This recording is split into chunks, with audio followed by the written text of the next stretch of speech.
It's day 18 of Vlogmas. How are you today? I'm going to show you a little bit about how my day started, and then we'll get into it, and I'll tell you a little bit more.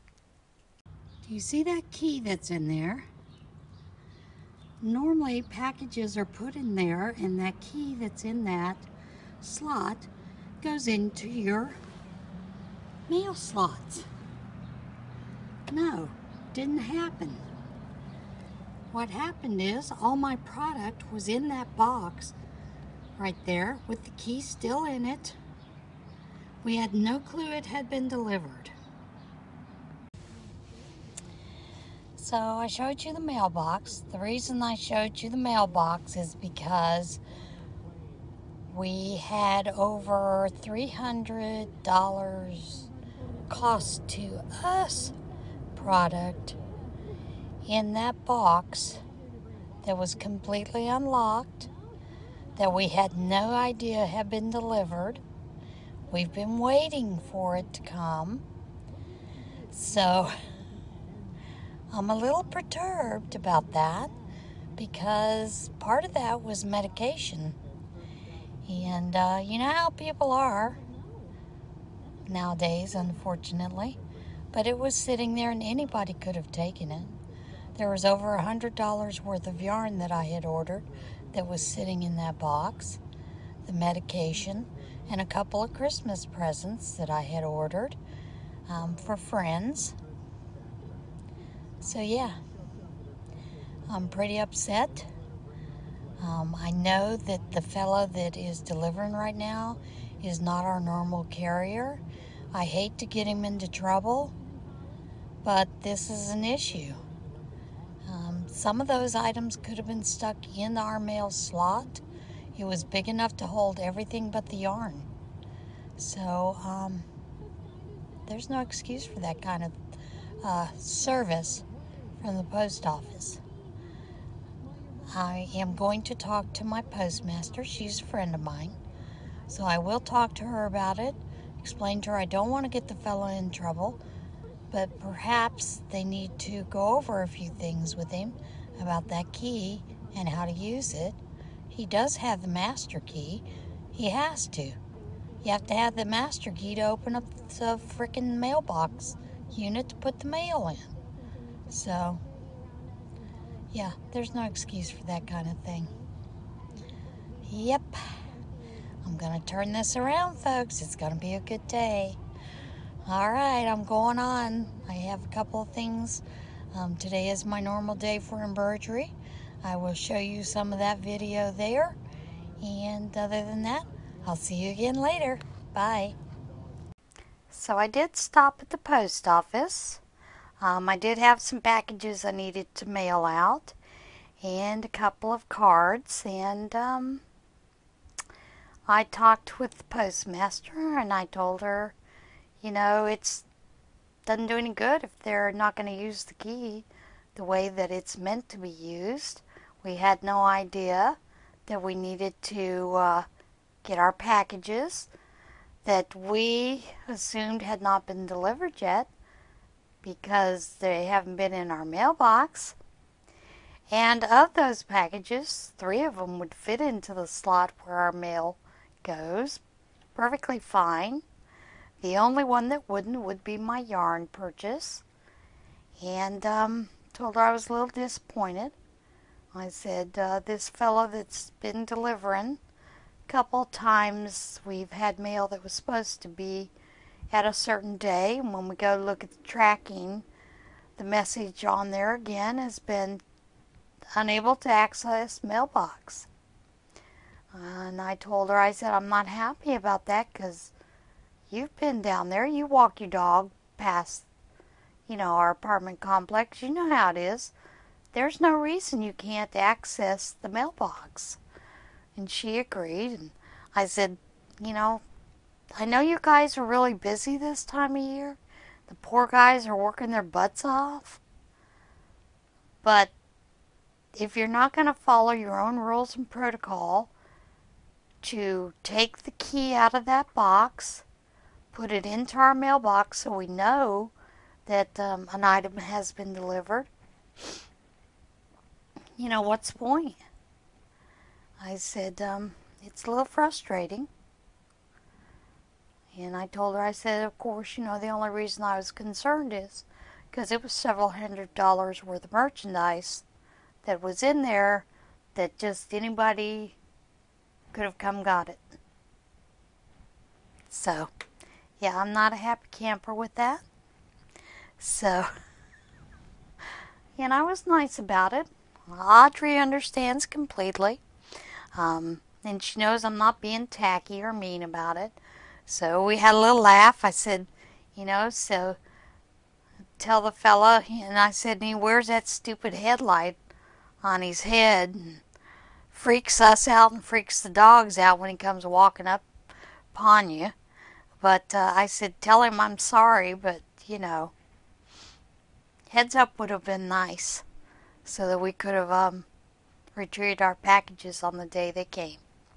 And I will show you one of them. And it's one that I have been waiting on for quite some time. Sorry for the crinkle. I have a friend. She's 73 years old. And she is a big fan of Eeyore. And you know I've made that Eeyore amigurumi for her. And she was thrilled to death with it. Well, at Chris Kindle in Mifflinburg, they have that Chris Kindle market. And a couple of years back, probably about 7-8 years back, she got her an Eeyore hat. And so last year she went looking back there to see if the person that had those had any more. And of course that person wasn't there last year. So she was going to go this year, but she never made it down to Mifflinburg. And her hat, the pom-poms have fallen off the ends because they had pom-poms. It's knit, the stitching is starting to come out, and she kept asking us if we'd brought our gray yarn to fix it. There technically was no way to fix this because it was falling apart. So I got her an Eeyore hat. Now it's not the same as the Eeyore hat she has, and hopefully she'll allow me to take a picture of it tomorrow so you can see what I mean about it not being able to be fixed. So I got her a new Eeyore hat, and that was one of the things I was waiting on so that I could give that to her tomorrow. So yeah. And the funny thing is, she was telling me Monday that her daughter has ordered one for her, the exact same hat, for Christmas. So Georgie's going to have 2 Eeyore hats alike. I figure she can wear one out and then she'll have the other one for the next time. So, yeah. Georgie and I share a love of Eeyore, so, and she's pretty special. So, she's been my partner in crime whenever we've gone on those bus trips that the senior center did, that I couldn't ride the bus. She always rode with me, and I love that, you know, and we would talk the entire time. So, we had a great time. So, that was one of the items I was waiting on. My yarn from Knit Crate, I was waiting on. It said it had been delivered Saturday. Well, I knew that wasn't true because Saturday we had no packages. So yeah, I was a little put out by that. But I did talk to him, did talk to Audrey, said with a smile. Now I'm going to show you a little video of the area where we go for our classes at Hoover. We have named this class By Thy Hand, and that was because we did the, I'm trying to think, of Buttermilk Basin, had a series of small blocks that were done in wool, applique called By Thy Hand. So one year we had contacted them and asked if we could digitize some of the items and kind of use that as a basis They weren't exactly the same as Buttermilk Basin's block series for the month, but they were close. And they had agreed to letting us do that. So the gal did that. Last year, 2016, we did something a little different. We did some bicycles and, like things using batiks. So we did that. This year was baskets that we did. So you'll get to see that, and you'll get to see the machine working. And then I'm going to show you a little bit around the room so you can see every month we come in. They do have certain things that hang year round, but generally every month there's new things that are up on the wall for you to see, and many times they're classes that they're going to do. So I just thought I'd walk through the room, and then I will show you a picture at the end of the one that we will be doing next year. And you don't it's done on a black fabric. Do not have to do it on a black fabric. In fact, she's hoping a lot of folks will choose different colored fabrics so that she can see how the blocks look. But we're going to be doing a certain one, and it's beautiful on black.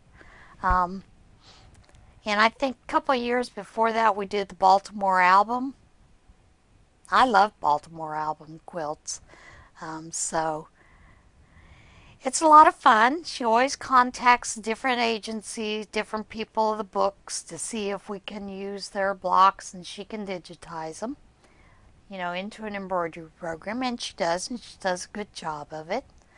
So, yeah, let's get to that, and then I'll be back to show you the angel of the day.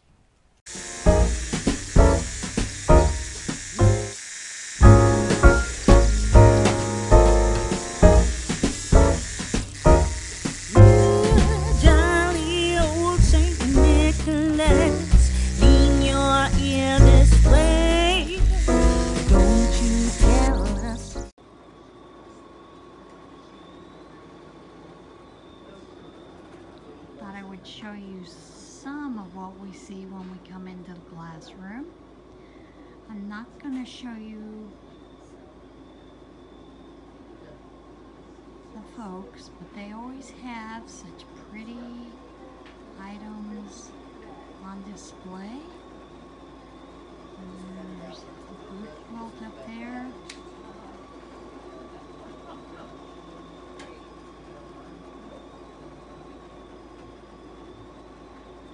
My favorite is that Santa right there.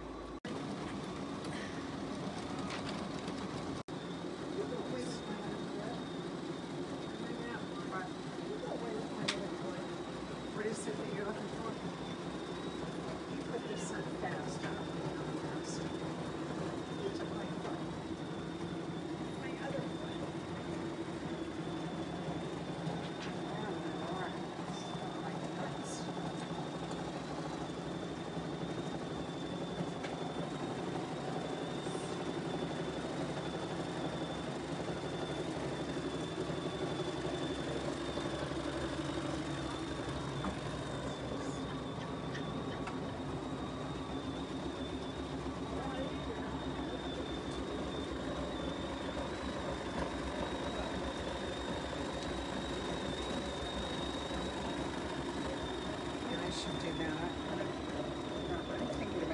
Doing it and catching up with.